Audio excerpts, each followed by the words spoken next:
Containment episode 12, Yes is the Only Living Thing.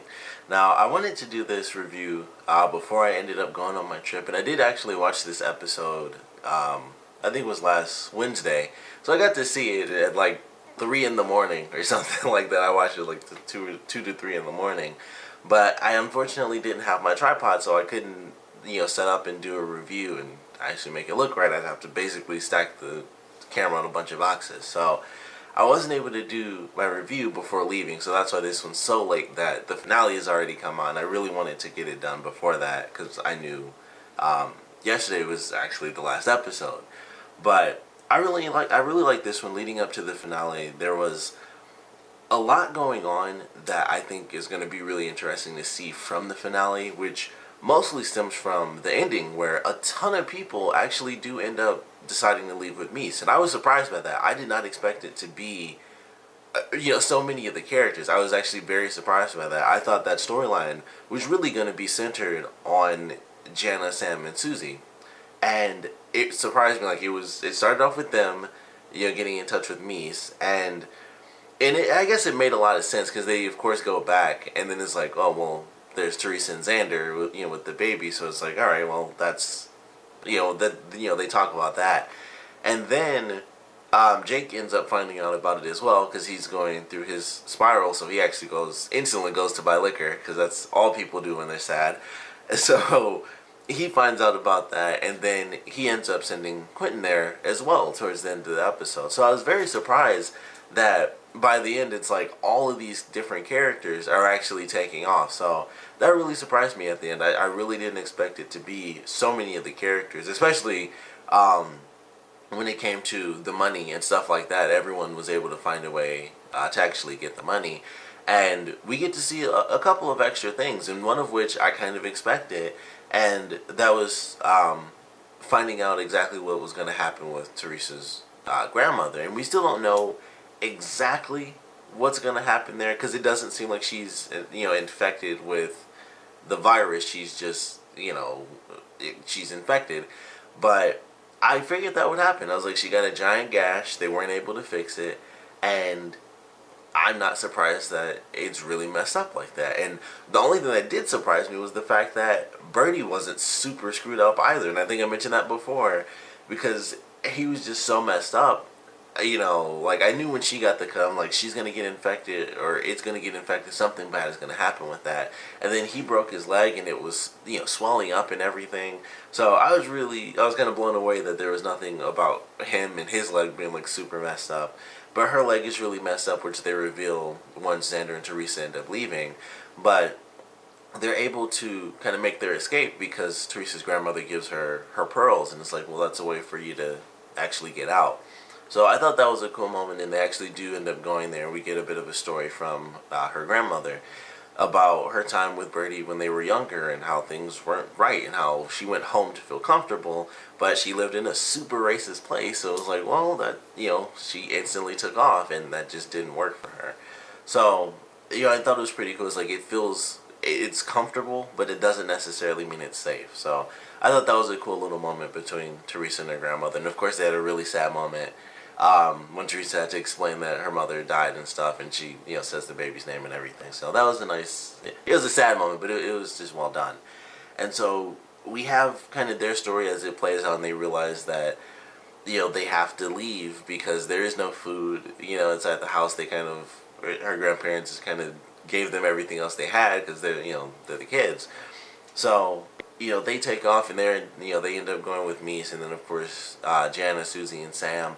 They all their whole thing was that they were trying to go with Mies anyway, and eventually it ends up working, and Jake actually makes it work so that Quentin can take off too, and he decides to stay behind. And who knows, with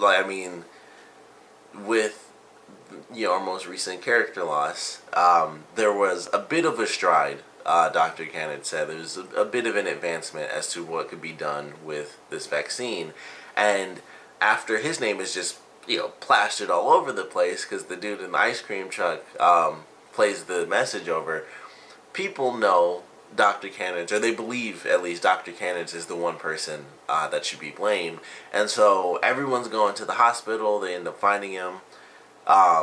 well, everyone's walking around at least. I mean, they knew who he was, so I was surprised that there wasn't like a giant mob already at the hospital. But we have, you know, our little crew. I forgot the guy's name because I really don't care. But the gang leader. So, you know, they go there and stuff, and then we find out that one of the sick people got into the hospital because he wants to kill Dr. Kenneth because this person is sick, and you know, they're like, all right, well, we're now protecting him because, you know, Jake kind of lied, like, hey, he's really close to a vaccine, so if you guys protect him instead of kill him off, you'll be the first ones to basically be cured and, you know, be fine and immune to the virus. So as soon as they start that and this random person comes in, which I knew was going to happen, like as soon as Jake walked past that guy, I'm like, that guy's sick, that's not a doctor. So I knew that was about to happen. He's trying to get Cannon sick, and the guy freaks out and he shoots him, and he just splatters all that blood, you know, over his little brother. And I'm like, he shouldn't have done that. Like he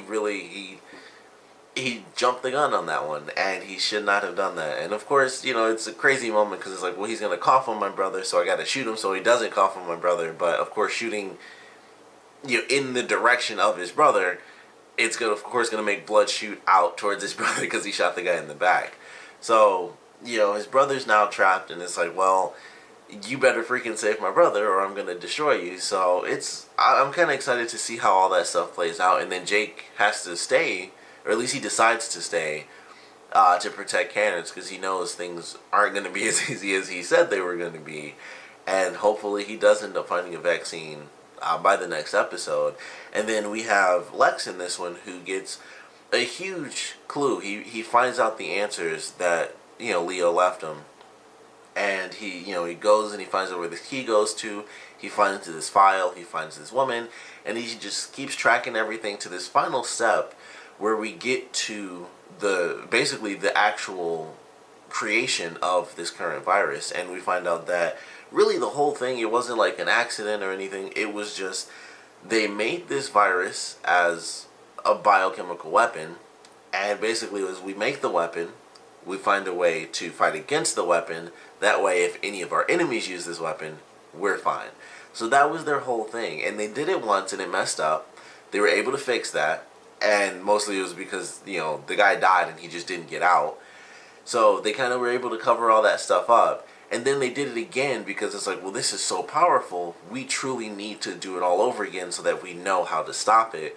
But of course, that backfired, you know, a million times worse. You know, it was way worse than the first time. They weren't able to cover it up. And that guy actually did get out, and that's how he got to the hospital, and that's how everything fell apart.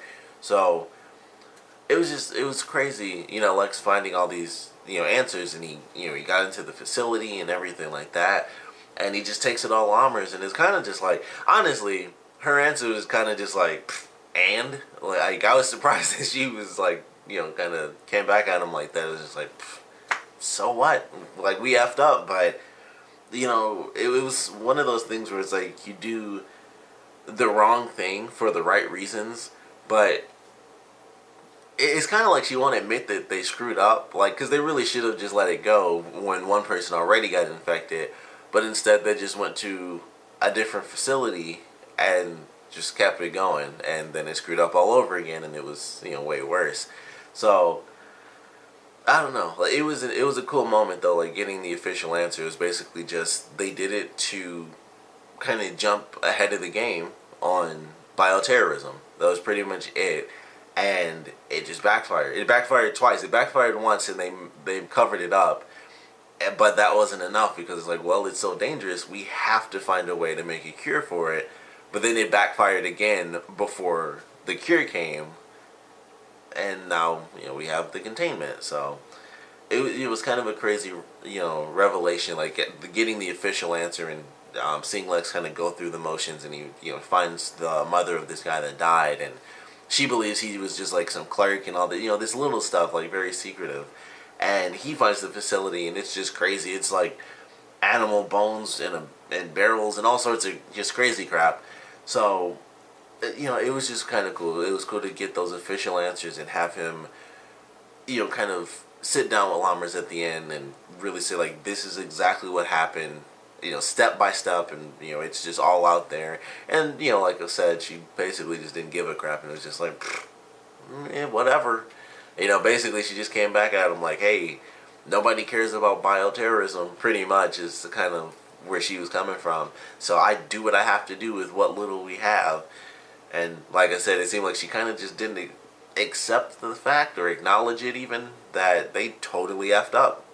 Like, it was kind of just like, we did it because we needed to do it, but nowhere in there did it feel like she was saying like, yeah, we really, really messed up. It was only, we did it because we needed to do it, to me. But I like that one. I thought it was pretty cool, and I don't know where they're going to take it with this finale. I'm excited to watch it later tonight. And of course, based on the promo, I'm super freaked out what's going to happen with all these characters leaving, because the whole thing is like, oh, we found another escape path, basically. So we're officially going to destroy every single way out of the Cordon. And, they're, based on what I remember, I don't remember seeing anything where they were underground. At least not the people leaving. But all the soldiers and stuff were underground, like planting C4 and stuff on the walls. So I would assume that that's going to end up being the path that they have to take. It's some tunnel that Mies knows about or whatever.